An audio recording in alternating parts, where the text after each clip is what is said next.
You cannot go through directly, accept that one. It's okay. But you don't need to give up. Maybe see, there's a lot of different possibility. So what we call try your best, but at the same time, don't too tight on the result. We are okay with suffering the entire day and go into panic attacks and get into medication, but not meditation. So, why is this happening? Why are we not able to do this simple, basic practices? What scientists believe is that everybody has baseline. Baseline meaning if you are a little bit anxious person, no matter what you do in your life, you will become less anxious for a few months or few years, then come back to the baseline. Through the meditation can change baseline.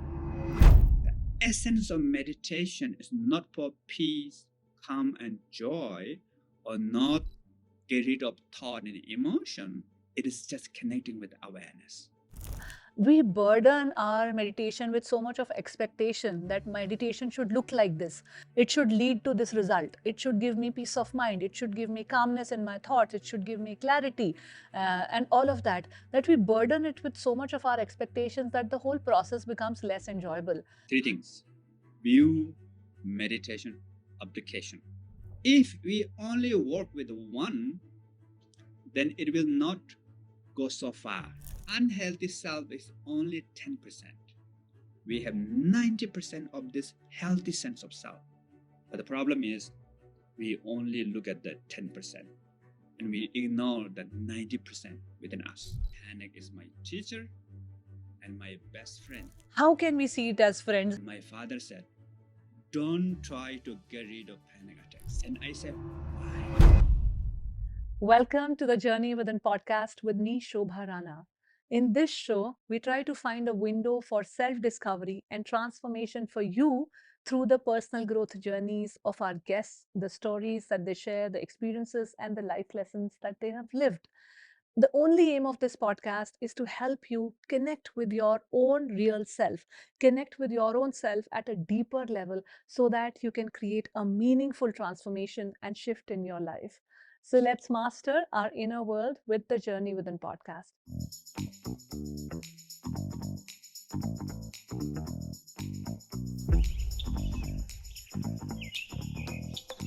Today, I have with me world renowned Tibetan Buddhist teacher and meditation master Mingyu Rinpoche, whose teachings have inspired millions across the globe. His sermons are very, very simple, relatable, and one can easily find their own journey in his life journey. This episode is going to be truly inspiring and it will take you that much needed step in the direction of spirituality. Please welcome Mingyu Rinpoche to the Journey Within podcast. Thank you. I'm very happy to be here. I'm very happy to have you, sir. I have been tracking you or following you for the last 4 years. I discovered you during the COVID, and I think you made my COVID days so beautiful with your very simple Buddhist teachings and the way you talk about spirituality, meditation, and the way you educate people is just so beautiful. It is so simplistic. I want you to start with your own journey. How did you become a monk? I was born in Nepal in the middle of Himalaya mountain, and my um, father and people around me, they are very spiritual, and it's based on the Buddhist culture. Everything's good, but I had panic attacks. So the main reason why I'm here, like become monk and teaching this meditation, because of this that panic attack. So normally, what I call panic is my teacher and my best friend, because that panic, I had panic when I was 7, 8 years old. And then when I was 9, so severe. I cannot sleep, cannot breathe, and then I have sweating, and especially if new people come to my village, and I feel very, very anxiety, panic become very strong. I cannot go out even from my house. And I discussed this with my mom. So my mom said I should ask my father to teach me meditation, how to work with these panic attacks. At the beginning, I feel very shy to ask my father, but my mom asked my father, and my father very happy to teach me meditation. But my first question is how I can get rid of these panic attacks. And my father said, don't try to get rid of panic attacks. and and I was shocked, why? And he told me that if you try to get rid of panic attacks, then what happened? Panic becomes stronger. And normally I discuss that when we said, don't think about pizza, don't think about pizza, what will happen? We think about pizza more. Sometimes in India, I give example about chawal dal. So, so when we say no chawal dal, no chawal dal, then chawal dal comes all the around us, right? Right. So that is not only with the chawal dal, with our relationship, with our work, our life, environment, situation. As soon as if you try to push away, try to fight with that, and then things become stronger. So my father said, no need to fight with that. And I said, why? And he said, actually, we all have this wonderful nature. So in our tradition, what we call basic innate goodness. So everybody has the great quality, which is what we call awareness, love and compassion, and the wisdom. And these three actually look like three, but actually one. And that is the basic quality of our mind. So the meditation meaning, try to discover that. We don't have to create that one because we have that. But the problem is we are not recognized. So meditation is just to discover that. So then I learned meditation, how to discover innate goodness. And slowly, slowly, I don't need to fight with the panic attacks. And actually, panic become support for awareness. And behind the panic attacks, there's this peaceful mind, the awareness, wisdom, love. So panic is like cloud in the sky. The basic innate goodness is like sky.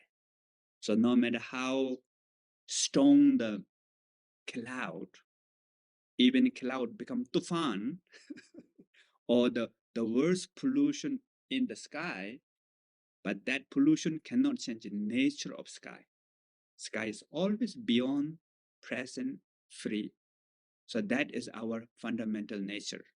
So that's the how I begin to practice the meditation, and later I'm really happy with my panic attacks. Through panic attacks, I find my inner sky. I was also thinking of one important reason that is a cause of increasing anxiety, and that is this little voice in our head, the self talk that we have with us, which is mostly negative for most of us.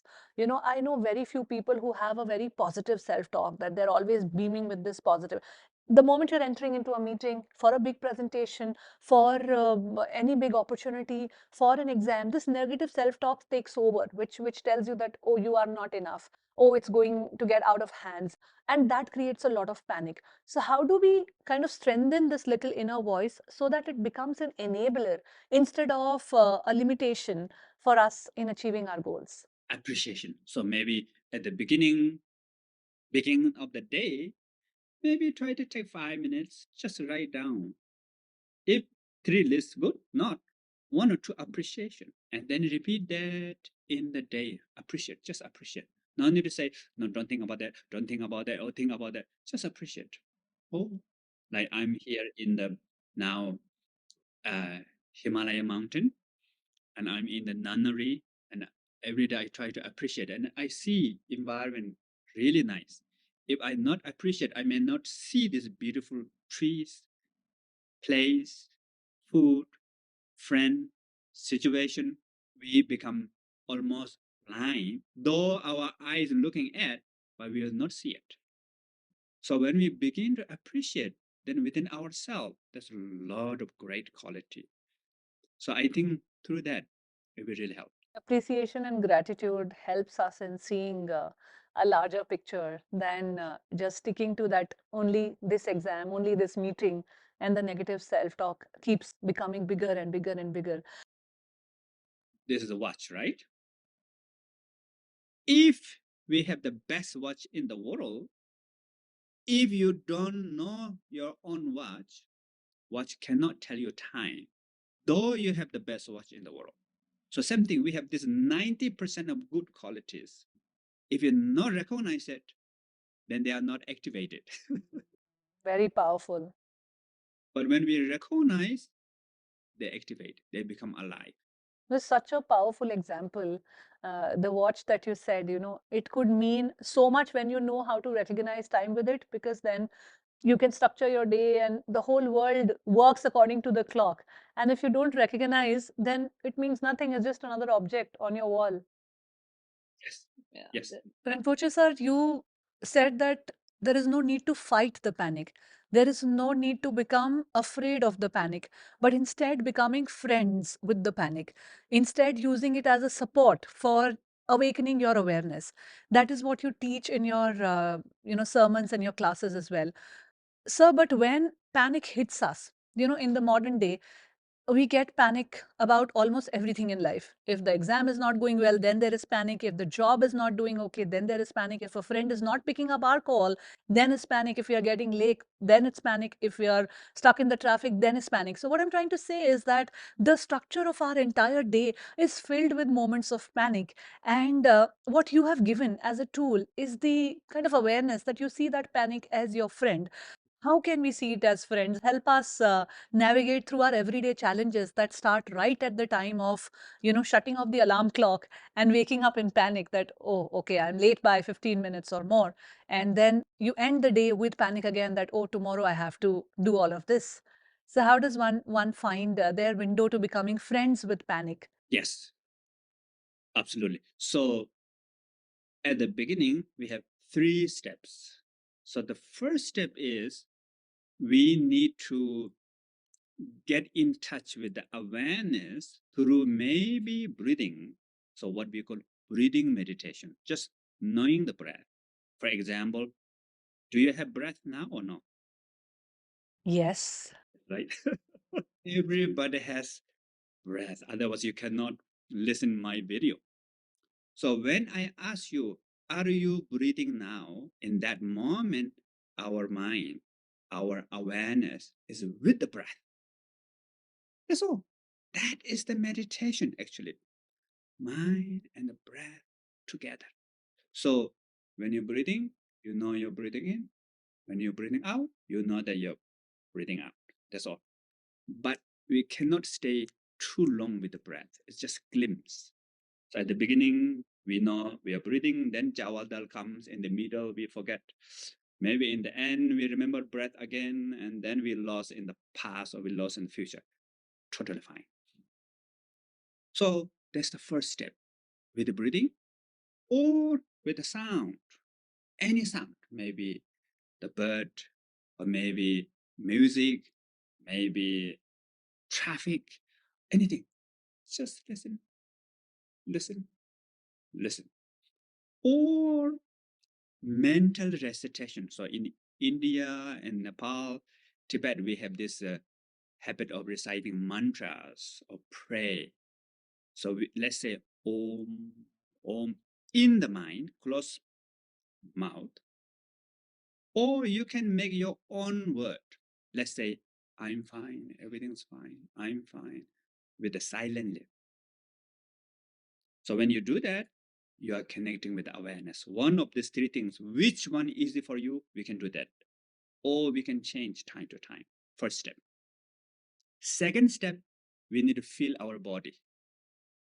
Let's say when you raise your hand, you feel weight, gravity, right?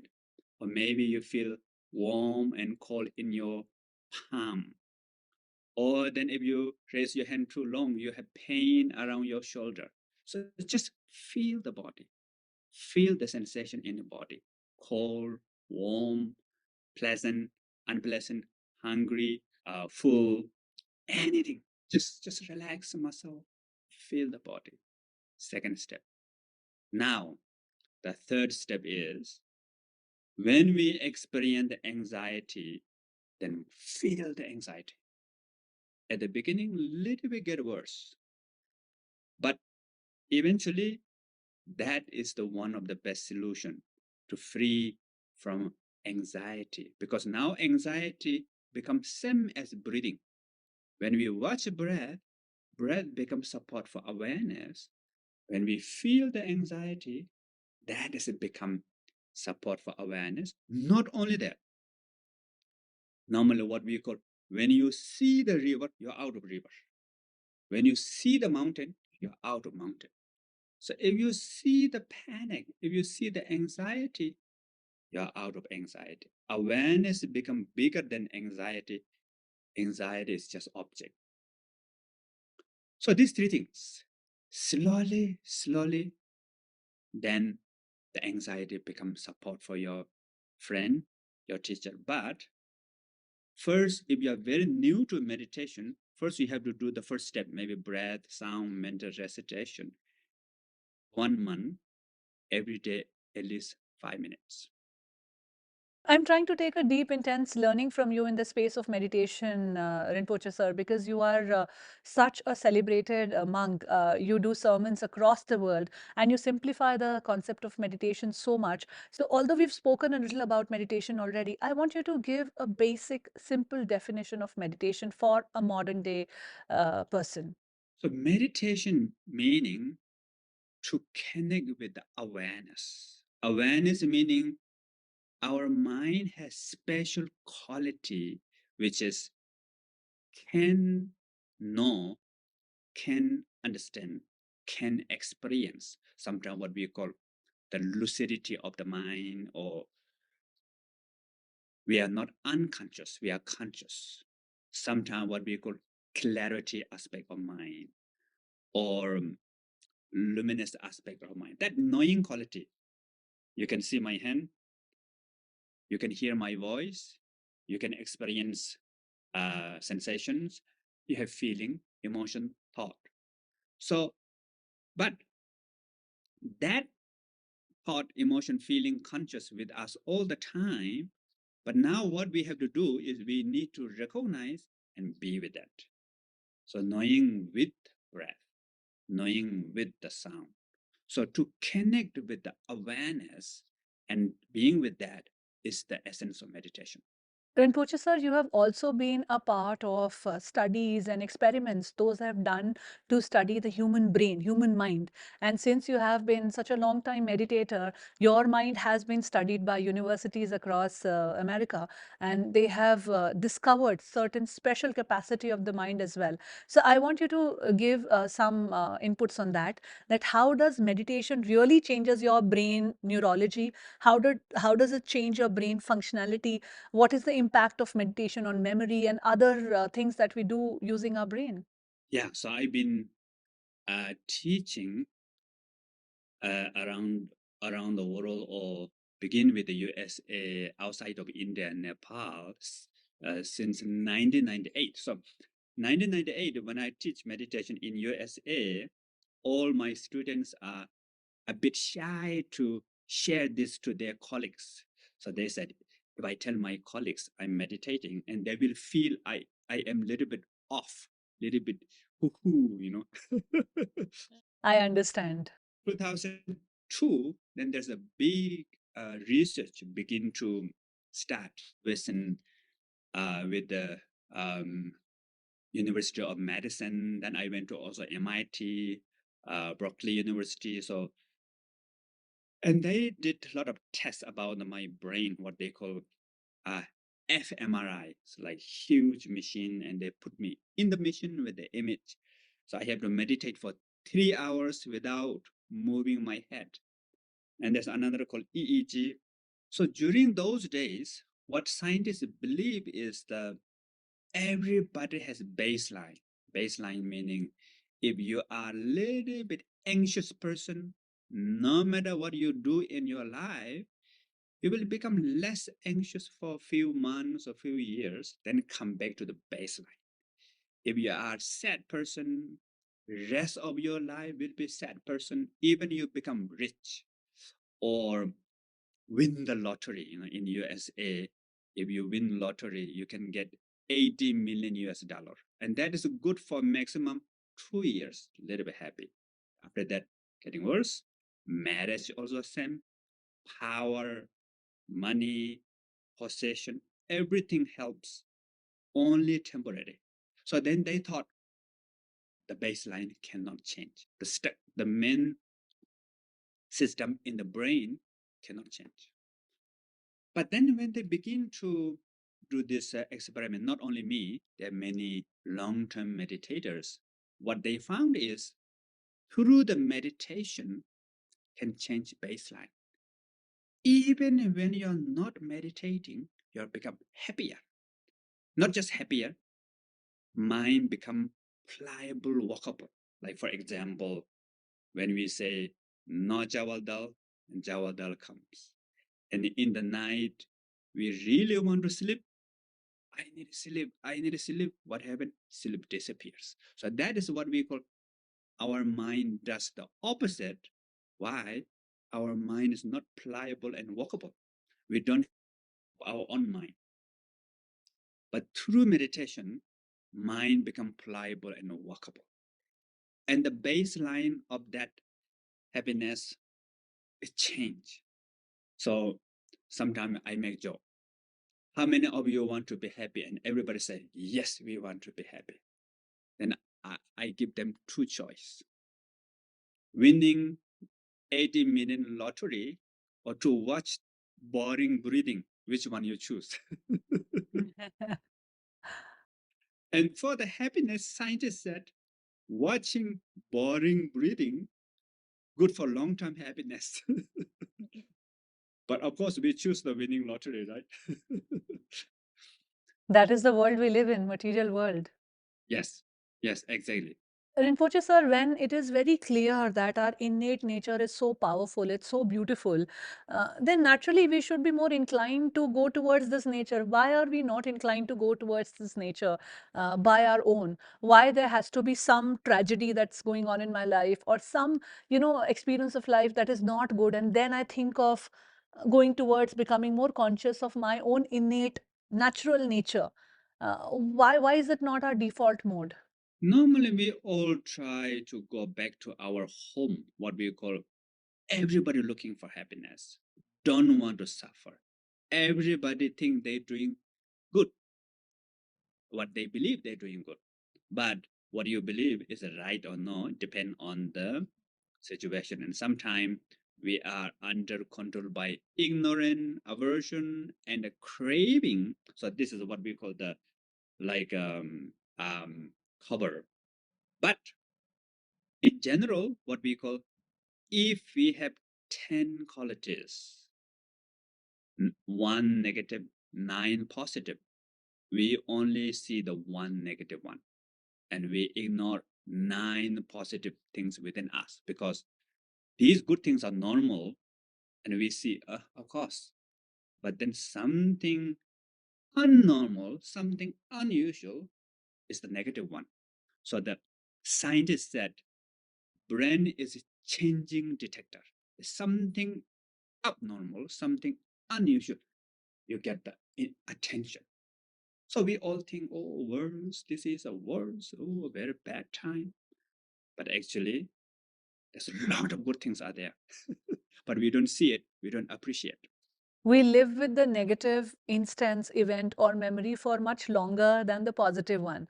In fact, we notice the negative much more than the positive one. And I think that is the reason for a lot of misery that we have today at our workplaces, at our homes, in our relationships, because we are just pointing out that one negative or two or five negatives instead of the 50 positives that a person has.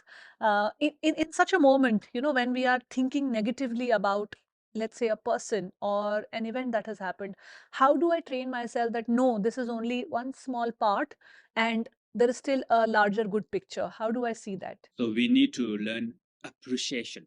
So maybe we can do journal. So every day, appreciate about three things. Maybe three things about you today. Next day, three things about around you. Next day, three things about the world. Let's say I'm still alive. Wonderful. One. I have friends, family. Wonderful. There's a roof above me. Just few simple steps. Three things. But if you do that every day, normally what we call 30 days. If you do that 30 days, then we really begin to change our mindset. It will not just from the intellectual level, it comes into the feeling level. So you should write down also normally. If you write down, then it comes to the cognitive level, go into the emotion, then it comes to the nerves in the body. I think it is universally true that our memory of the positive things is much smaller and shorter than the memory of the negative things. So, to counterbalance that, journaling is one good way where we keep reminding ourselves, bring into our memory consciously that, yeah, this is good about me, my life, or this person, or this negative event that has happened in my life. That is such a powerful tool. And I really hope that our viewers, by listening to you, are kind of aligning themselves with these simpler, accessible ideas that you're giving, that is connecting to your bodily sensations, connecting to your breath, journaling down your thoughts consciously, at least three of them every day. I really hope that the viewers of this video are able to kind of take these very precious takeaways that you're giving. You know, Rinpoche sir, when I talk to somebody as illustrious as you are, um, one thing that I always realize and learn is that these are such simple things. The teachings are so simple. Yet, why are we not able to be consistent with these practices? I mean, how tough is it to watch our breath for 5 minutes every day? And yet, very less percentage of global population meditate. And we are okay with suffering the entire day and go into panic attacks and get into medication, but not meditation. So, why is this happening? Why are we not able to do this simple, basic practices? That is what we call the habit. So we have many different layers habit, how we grow up, how the people surrounding us, how reaction with the environment. So normally to start habit, it just will take 1 month. Then if you don't know how to change that one, then it will stay with us for a long time. So we have that habit a lot. And these habits are like unconscious level. For example, if someone has addiction for the drinking alcohol, they may know cognitive level drinking alcohol is bad. Maybe sometimes they know much better than us, but they cannot stop. From tomorrow, I will not drink alcohol for sure. But the tomorrow, oh, just 1 cup, just one. So how to work with that unconscious level, that habitual level is very important. So for that, we need to have patience and we need to repeat again and again for 30 days. This is why I'm saying that watch breathing meditation or this one of the meditation just for 30 days. Just think about 30 days and not too long at the beginning, just 5 minutes per day. 5 minutes, 30 days. Don't think that rest of my life I will do that. Then you cannot, then you feel very heavy. But just tell yourself 30 days. But if you survive the end of day 30, then you already begin to have habit, new habit. And after that will be more easy. Rinpoche sir, I also want to talk about the proof of concept. You know, when we try something, there is something that we get out of it. Either it's a feeling or it's a taste or it's something that we get that kind of makes us feel nice and then we continue it. You know, let's say now when we taste a sweet, a dessert, then the taste that we have, it kind of motivates us to try the next dessert the next time, you know, or eat it the next day or something like that. But with meditation, the proof of concept comes much later. after a very long practice, maybe you're able to silence your mind and your jumping thoughts, maybe after a long practice or something. Initially, when you do meditation, the proof of concept is also a very overwhelming experience, because you start seeing the negatives in you. You start seeing your own shortcomings, and that experience is not very, very nice to have. So is that also one of the reasons that why people are kind of apprehensive of meditating, or do you think that also comes as a blockage? Because the first experience of meditation, I think, is not very, what I'm trying to say is conducive, not very, I'm not getting the right word, but it's not very, so to say, appealing. If the kids try the meditation, they find it boring. If the adults or young adults try the meditation, they say, oh, I'm not finding any better in my, anything better with my focus or my memory or my attention span. If people my age, the middle aged people, do this, then they say that, oh, it's, not giving me any such results. I'm not seeing the improvement in my relationship or whatever area I'm trying to transform. The result is not very, it doesn't come very early for meditation. Do you think that is also kind of stopping us from becoming friends with meditation, in your language? Uh, could be. So, but first important is we need to learn the right technique of meditation. So because nowadays there are so many misunderstandings about meditation. Many people think meditation meaning think of nothing, empty brain, empty mind, no busy, no stress, no panic. Then what happened? More panic will come. Don't think, then more thought will come. Or what we call craving. Meditation means peace, calm, joy. So when we meditate, peace, I need peace. Then what happened? Peace, calm, joy, run away. Like in the nighttime, we look for sleep and sleep run away. And that is not just with the sleep, with the relationship. Same. If you're tied with relationship, then you spoil your relationship. Or exam, you remember all the answers, but if your mind too tight, as soon as you enter the exam hall, half of your brain will be empty. I need to remember. I need to remember, and you cannot remember, and time's up. As soon as you come out of exam hall, you remember, but too late.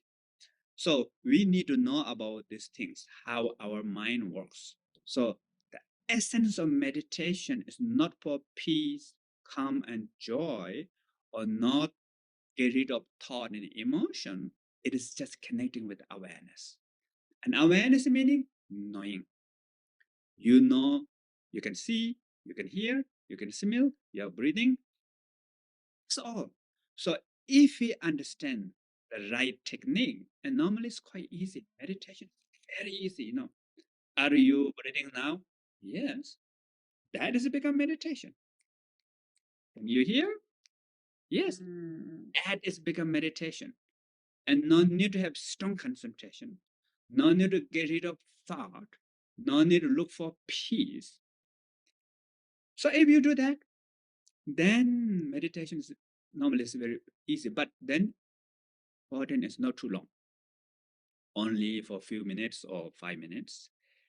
And then sometime you might feel like a lot of thought, a lot of emotion comes, and recognize that that is a good sign. What we call, if the river become muddy, you cannot see fish.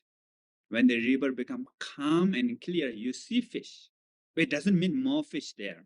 Actually, it is a process of the river become calm and pure. What I'm understanding from your answer, Rinpoche sir, is that we burden our meditation with so much of expectation that meditation should look like this. It should lead to this result. It should give me peace of mind. It should give me calmness in my thoughts. It should give me clarity, and all of that. That we burden it with so much of our expectations that the whole process becomes less enjoyable. And if we start accepting it as a part of our habit, like you're saying, 30 days, 5 minutes every day, if we do that, then we don't burden the process with our expectation. I was thinking of brushing our teeth. Every day we brush the teeth. We know that what we are trying to achieve is clean teeth, no bad bacteria in our teeth, no cavities in our teeth. But every day while brushing, we are not thinking that. So there is no burden on the whole process of brushing, and that's why maybe we are able to do it every day, maybe twice a day or thrice a day, some of us. And if we can develop the same relationship with meditation, where we know there is an outcome, but we are not burdening ourselves with that outcome, that it has to come and it has to look this way and all of that. Exactly. What you said, that's true. So what we call, you should have goal, but then when you on the process, you let go of goal. Then it become balance, and that balance is very powerful. I think that is what where we are going a little wrong when we go after our goals in the material world. We become all the more about just the goal. It becomes less about the process, but more about the goal. And that is the situations that we face in our everyday life. Whereas what is the outcome? What is the goal? Is it achieved or not? Those are the questions that we are asked. So, world is also increasingly becoming a place where there is more kind of relevance, more importance given to the result than the process. What would you like to say about that? Yeah, it's like you just want to get degree in the university, but you don't want to study. Exactly, exactly. And most of us are doing that. I don't remember what I have studied in my degree. I have many degrees, but I hardly remember enjoying the process. And that is what most of us are doing. Yeah, and that is not just study. Our work, our relationship, our life, we're too tight on the result, then we're too tight, and we don't know how to process, and then we spoil the process. And in fact, these are the suggestions we get when the experience of the process is not very nice.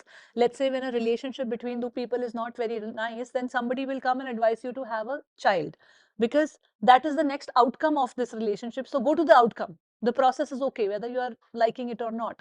So there is such less emphasis given to the process in all areas of our life. Like you were saying, university, I'm talking about relationships, workplace, etc. So I think if we somewhere can become really immersive with the process instead of just the result, while keeping in our awareness that yes, result is there and we are expecting something, and all of this is happening because we are going after a result. But while doing the process, we are not kind of attached strongly to the result. Yes, perfect. I'm trying to revise my own concept of meditation, my own concept of attachment versus detachment. Because Rinpoche sir, what happens is that we listen to these beautiful things, these words of wisdom from enlightened souls like you. But what happens when a situation happens, when a trigger comes, we forget all this.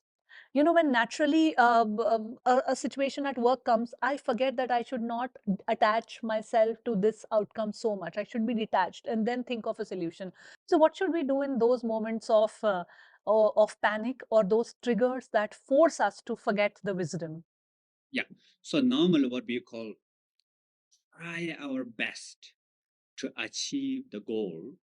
So whatever you want to do, the outcome, use your effort, time, energy, resource, whatever.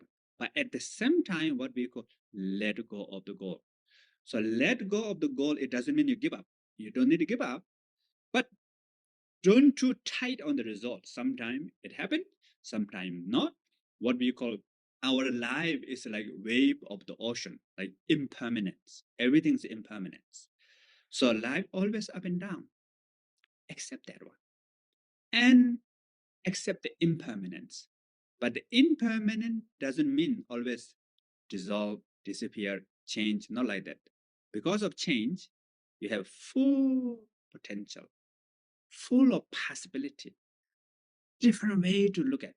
For example, if we are going somewhere, then in the end we reach the dead end. There's a huge wall in front of us. What should we do? If you're too tight on the result, you might bang your head to the wall. I need to go through. I need to go through, which is impossible. You cannot go through. The only thing is you will have alu. You will hurt your head. So if you accept life is impermanent, meaning everything's changed, everything's full of possibility, then maybe you look around, look for staircase, just simple look staircase, and then climb to the other side, or use rope, or go detour, or maybe under, or maybe climb. So many possibilities, so many opportunities there. So what we call, You cannot go through directly, accept that one. It's okay. But you don't need to give up. Maybe see, there's a lot of different possibility. So what we call try your best, but at the same time, don't too tight on the result. Rinpoche sir, we are talking about connecting with our own deeper self through meditation, using meditation as a tool, as a guiding principle to connect to our own deeper self. And there are so many benefits if we really connect to our deeper self. Take the journey within, which is also the name of this podcast. If we take the journey within and really come to know of our true nature, then we can tap into our boundless potential. Can you educate or teach me more on the limitless potential that a human being has? Yes.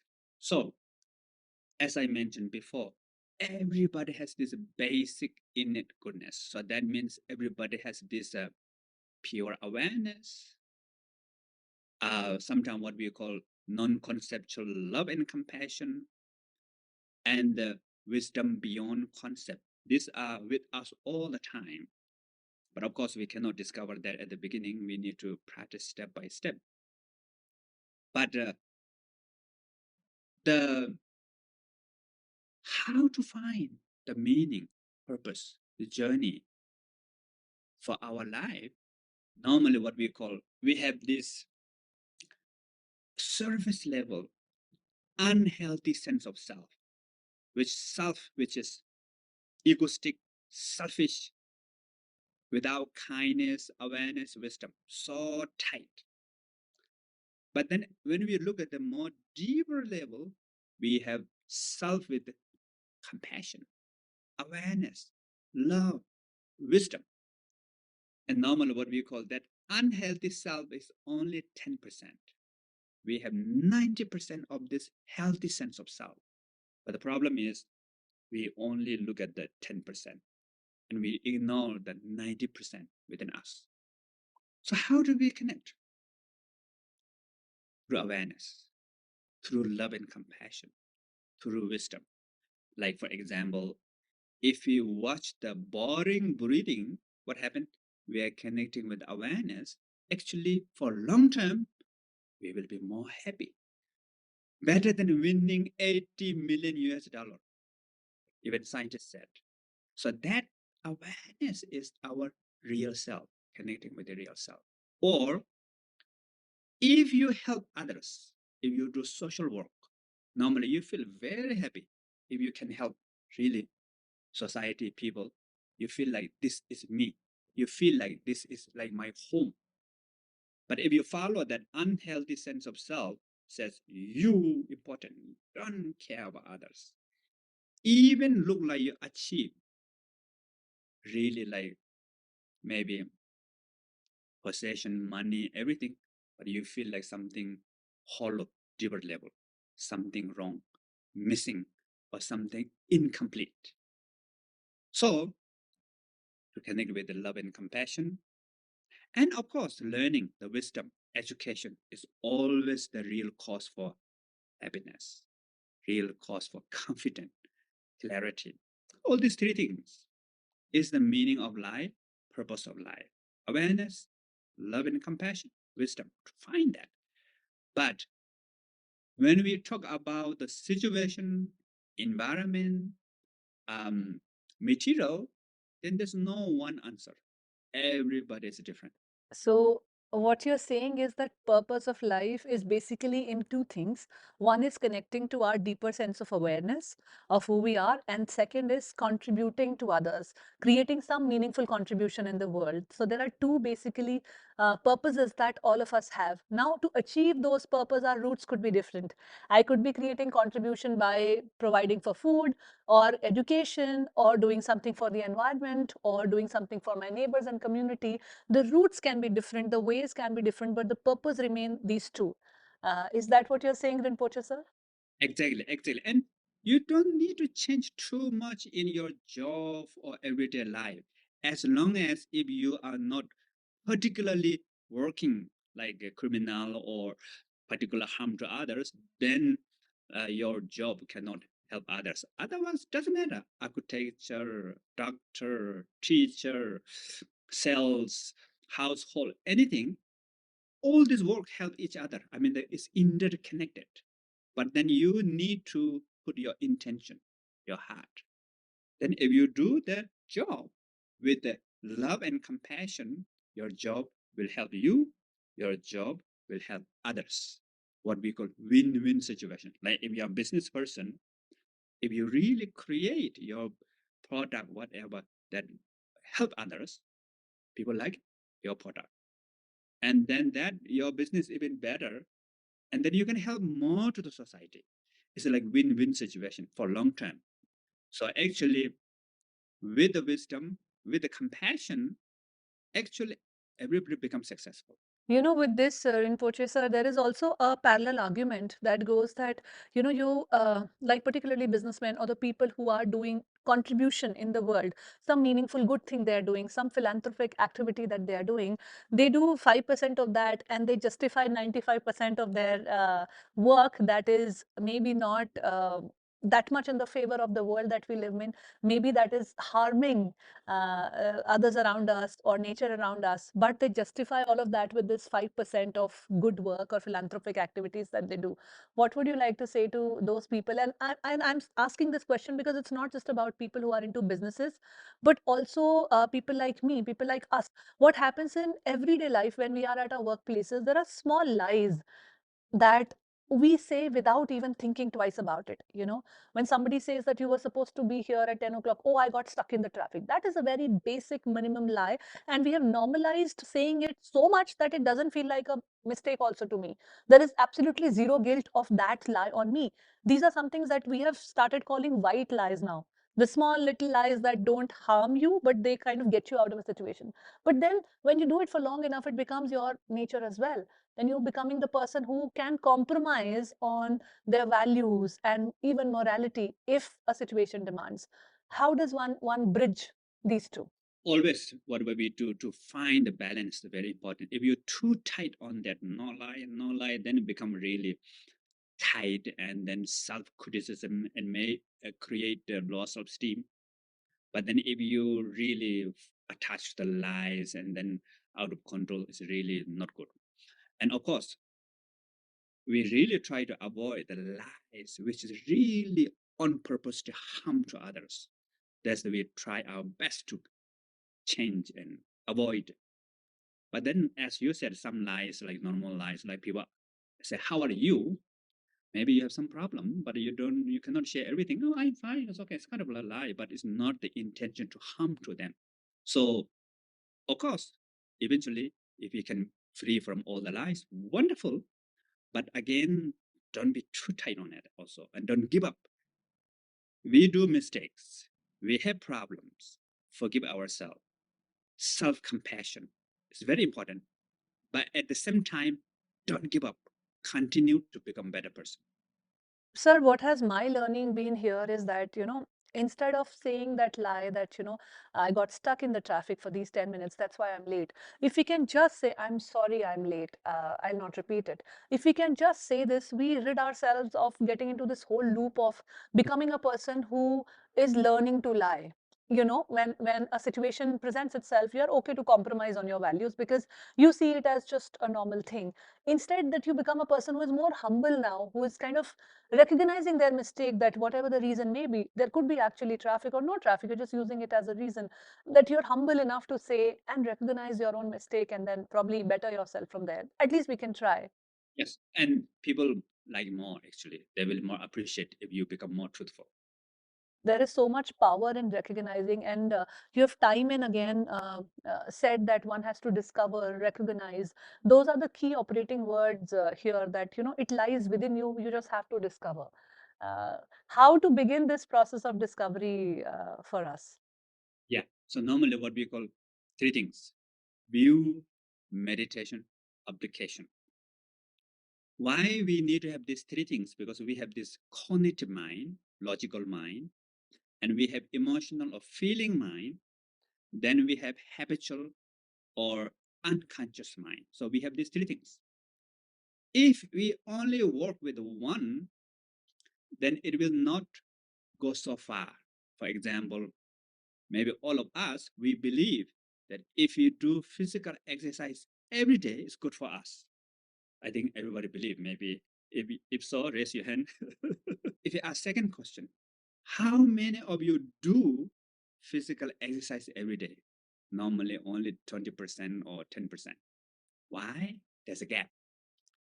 Intellectual mind, cognitive mind knows it's good, but the habitual mind cannot do it. So therefore, we need to have these three. The view meaning to recognize. We all have this basic innate goodness. And also we need to learn how to connect with that, the cognitive level. Then we need to work with the feeling mind that we have to meditate, like being with the breath, sound, mental recitation, or appreciation, gratitude, working with the feeling, our emotional mind. Then number three, application, working with the habitual mind for 30 days. 5 minutes of meditation, three things to appreciate. If we continue for 30 days, then we can see the beginning of the transformation. So only knowing is not important or enough. Instead, doing is more important. So we should focus on doing. Um, Sir, all of us want peace. You know, if you talk to anybody, right, from a person who goes to college to a working professional to a housewife or to a politician to a doctor to an engineer to anybody in this world, you ask them what do they want. Everybody is looking for peace in one way or the other way through the work that they do or through whatever else mediums that they have. When everybody wants peace, what is the gateway into attaining inner peace?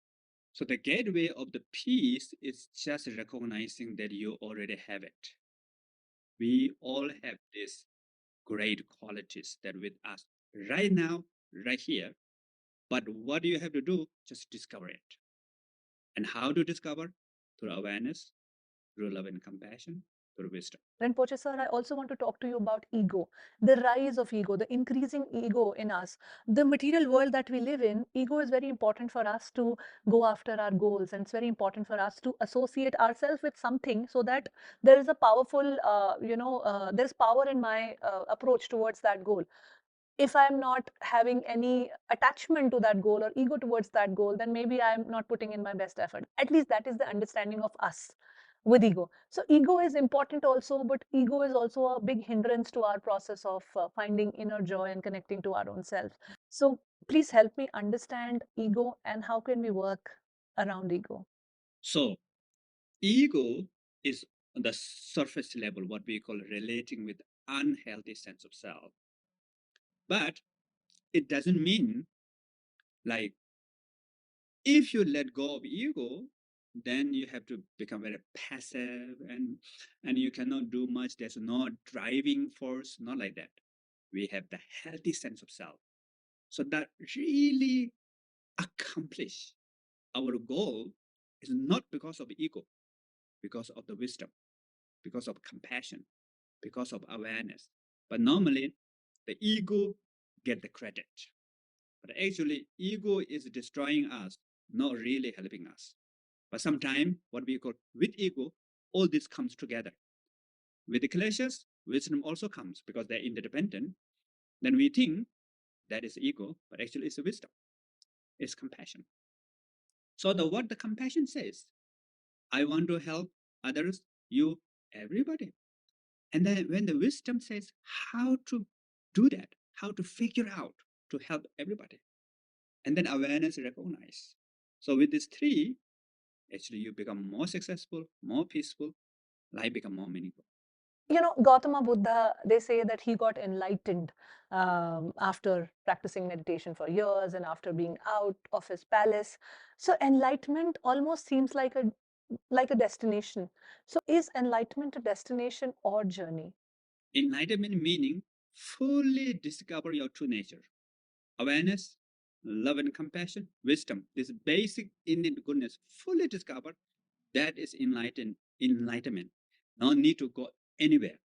So what we call samsara become nirvana. So that's the enlightenment. So basically, it is a journey or a destination. It's just here with us. We just need to discover. No need to journey somewhere. No need to reach to destination. It's just here. So we don't have to give up on our families or leave our jobs and responsibilities and renounce the world. Like, you are a monk, so you have renounced all these things. Um, we don't need to do that. Is it possible for us to be in the worldly space, live with all the materialistic goals and desires that will touch us time and again if we live in a worldly space, and still become enlightened? Of course, of course. So there are so many style. Hermitage style meaning you run away to the mountain, but there's household style, like family style. With the family, you can get enlightenment.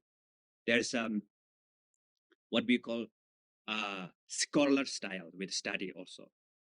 There's a grandpa grandma style, which is you don't want to study, you are not so busy, but you really simply practice. So there's so many style there, and basically everything can be support for awareness, love, and compassion, wisdom. So actually, everybody has potential. Everybody has equal opportunity. Wow. Thank you for saying that, because uh, modern day people like us who are into these stressful jobs, etc., often the argument that we give for not being spiritually sane is that, oh, these are concepts for maybe a different age or different stage of life. Right now it is my time for action, action, and action. And we don't realize that this action, action, and action without the wisdom is also bringing misery, misery, and more misery in our life. If we can kind of recognize that. I'm so grateful to you. I've been following you for 4 years diligently. I listen to your sermons. I'm a follower of Tregar community as well. And I have gained so much of personal kind of wisdom from you, and I have applied so much of your teachings in my life, and have created this life for myself. So I'm really, really grateful that you made time for this conversation. The one question that I ask all of my guests in the end is their definition of success. How do you see success? Please help us cast a blueprint for success that can make us more peaceful within and yet successful in the outer world. And firstly, I really appreciate and thank you that you're practicing. I'm really, really grateful for that, and happy to be here part of this program. So for me, the real meaning of happiness, two things: discover our basic innate goodness, and that is lifelong process. Of course, each time you will discover more, more, more. There's unlimited discovery within yourself, which is very kind of like not boring at all. And the second thing is try your best to help others. It doesn't mean if you need to help others, you leave your professional work. You could be a business person, could be a professional like doctor, educator, householder, anything. But we all connect with each other. Even when you practice this spiritual practice, in a way you're helping others because we and other interdependent. If you don't want to change yourself, if you want to change the world, then the world will become chaotic. All this war, all this complex comes. They don't want to change themselves, they want to change the world. But if everybody in the world want to change themselves, then world can change because the world is based on individual. So to see that and try your best to follow that, I think is really important. I'm really inspired by that definition of success. You are working towards your own awareness, but you're also working towards making world a better place. What could be better than that? I'm really once again grateful to you, Rinpoche sir, for taking out time for this conversation. Thank you for joining me at the Journey Within podcast. I'm more than sure that our viewers are going to have some real, beautiful, simple, applicable takeaways from this conversation. Thank you. Thank you very much. And you're most welcome. From the data, we have found that 93% of our listeners, that is you all, are not our subscribers yet. So please subscribe to the channel so that we get the motivation to continue on this path of creating these meaningful podcast episodes for all of you. Your support really encourages us to do better and also encourages the YouTube algorithm to show us to a wider audience. Thank you for your support. Thank you for watching today's episode. I'm sure this episode has left you enriched with profound wisdom add some really wonderful takeaways that you can apply in your life right from today. I wish you the best for your journey, and I'll see you in the next episode. And also, don't forget to click on that subscribe button because your support means the world to us. Thank you.